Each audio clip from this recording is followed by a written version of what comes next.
Welcome to qnawire. Alright, to find the vertical and horizontal asymptotes of f of x, uh, there's a couple of ways we can do it. So previously we've been doing it by looking at the denominator and where that equals 0 to give us the vertical asymptote. But another way to do it is to take the limit of some number a, and it should give plus or minus infinity. Then we have a vertical asymptote. So we know that, first of all, that there's a natural log in this function, so the domain of this function is all x greater than 0. So it would be interesting to evaluate what's going on at the limit as x goes to 0 from the right. And you can do direct substitution, so you'll get 0 minus 0 minus, and then as natural log goes to infinity, it goes to negative infinity, because reminder that the graph of the natural log function looks like this, and it goes off to negative infinity as it gets to 0. So negative makes positive infinity, which is still a vertical asymptote. So we have a vertical asymptote at x equals 0. And if you know polynomial function and natural log function are continuous, and everywhere else on its domain, so we don't have to worry about anything else. This is the only vertical asymptote. So now to find horizontal asymptote, we take the limit as x goes to infinity. We don't have to worry about negative infinity because remember, domain is x greater than 0. So this one, you also have to do a kind of an intuitive approach to this. Otherwise, you'll be stuck doing some sort of horrible L'Hopital problem or a very complex limit.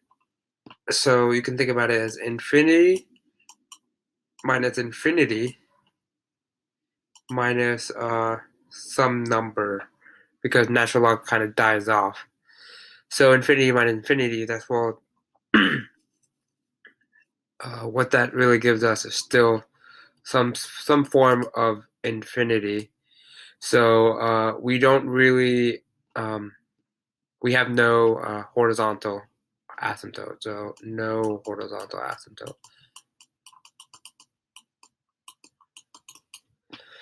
So now what we do is we're going to find the interval at which the function increases or decreases. So we take the first derivative and apply the first derivative test.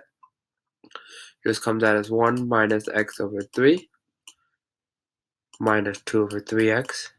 And we set this equal to 0. So what I'm going to do is I'm going to bring 2 over 3x over, and then I'm going to simplify this fraction. So I'm going to get f prime.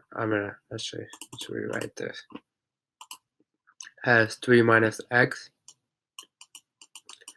over 3, and then I'm bringing 2 over 3x over, and then I'm going to multiply both sides by 3x, and that should give me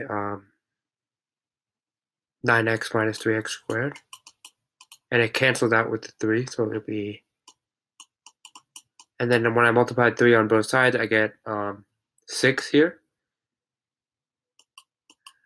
I multiply by 3x on both sides, I get 6 here, and then I bring 6 over.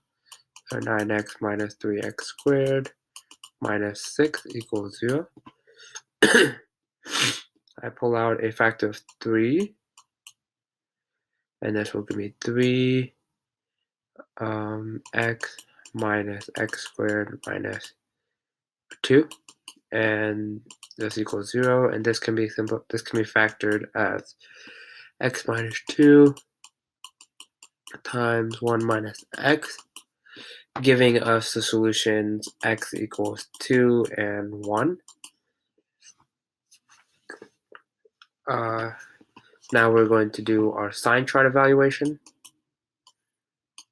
So we'll have to evaluate it at 0 because our domain is greater than 0, so we want to see what's going around there. And 1 and 2. Bring our line down. We want to ignore all values less than 0 because that's not in our domain. And now we find the sign of f prime. So between 0 and 1, we get negative numbers. between 1 and 2 we get positive numbers, and all greater than 2 we get negative numbers. So we have a decreasing, increasing, decreasing. So we have a local min at x equals 1 and a local max at x equals 2.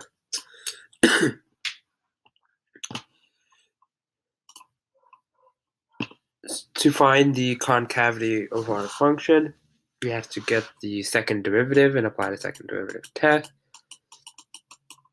And this second derivative comes out to be negative 3x squared plus 6 over 9x squared. And you set the top equal to 0, so you say equal to 0, so you get negative 3x squared plus 6 equals 0. You can get rid of the negative because plus minus 6 will be 3x squared equals 6. Divided by 3, you get x equal root 2. You technically get plus or minus, but we ignore the negative because all our numbers are positive, all our domain is greater than 0. So now we do another sign chart evaluation. So we have 0 and root 2.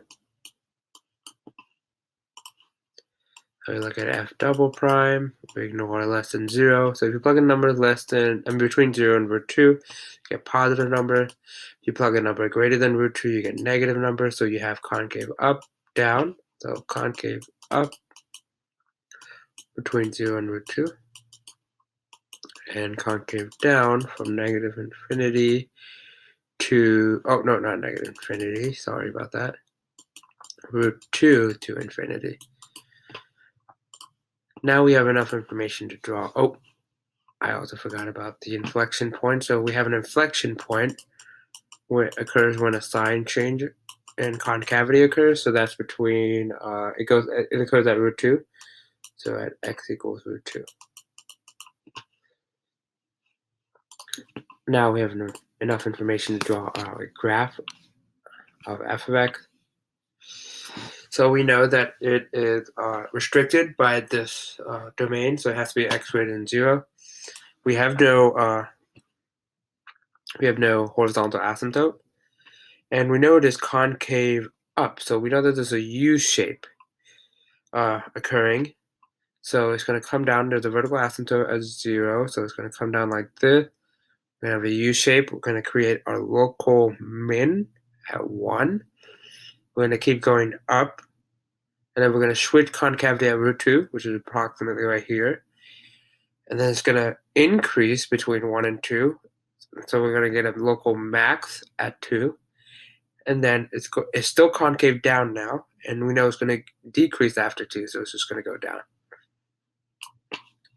So this is 2, and this is 1.